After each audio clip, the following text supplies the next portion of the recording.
the Twin Cities Film Fest.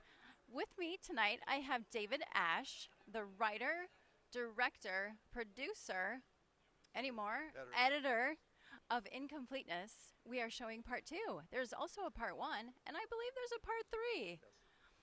Please introduce yourself. As you said, David Ash, writer, director, editor, producer, location manager, set designer, back rub giver, craft services manager. Yeah, I think that's it. That's a lot. Yeah. That's a lot. So you're kind of this evil genius, I would say, after watching it. As I said, I watched it for 4.5 hours, and it covers things like science and data and religion and philosophy and relationships and anything your brain could ever come up with, all in one scene. And there's random observations thrown in there on top of that. Is this just a look into your brain? Yeah, pretty much. It is. Yeah, it's like whatever I write about, whatever I'm fascinated by or interested in or enraged by or whatever is bugging me. I use this as an outlet. So yeah, it's pretty much a stream of consciousness, most of the scenes, frankly. It's not entirely my life, but it's a lot of what I think and feel. Where did the science stuff come from? Just a side fascination. All of the stuff about determinism and illusion of free will in the self. I've just kind of been really fascinated by that and kind of went down that rat hole several years ago and just really tried to learn as much as I could about it because I thought it was fascinating and really changes your perspective on everything about life once you really get into it. So heavy research, yeah. And how long did it take you to write that?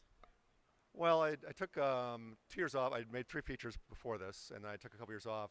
I didn't want to do any more features, so I wanted to do a series, and I just wrote for 2 years straight. And I wrote 400 pages of this, and we only shot 175, so there's a lot more that's out there to be shot, hopefully. So, yeah. What I really liked about Incompleteness is that you allowed moments where your actors are allowing what has just been said to them or what they're feeling to wash over them, and you just keep the camera on them for a while just to watch the reaction and the pacing of that. Mm-hmm. Was that a decision you consciously made?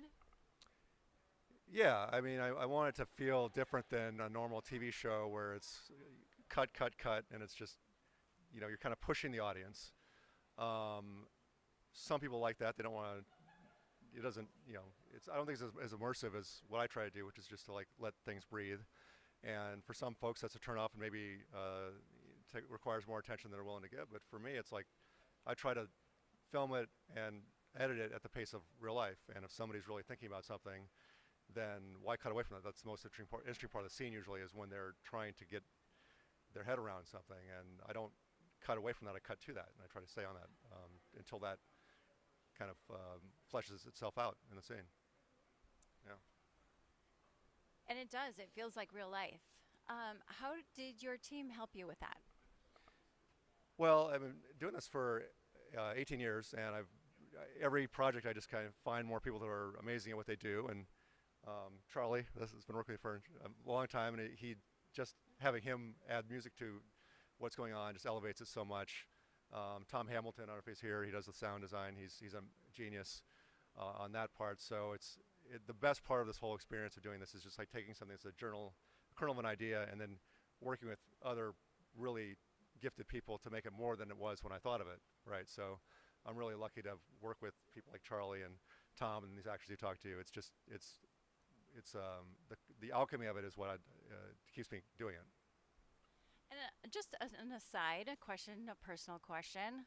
Did you have some sort of intimacy coordinator on set? If you say that was one of my jobs, then yes. But no, I mean, we did not. There are some intimate scenes. Anyway, we'll move on from that. Where can we find Incompleteness other than the Twin Cities Film Fest?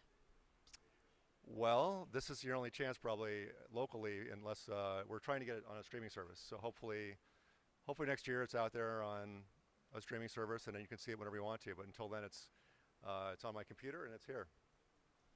Thank you so much, David Ash, for sharing Incompleteness with us and most of your brain, I must say. We'll be right back.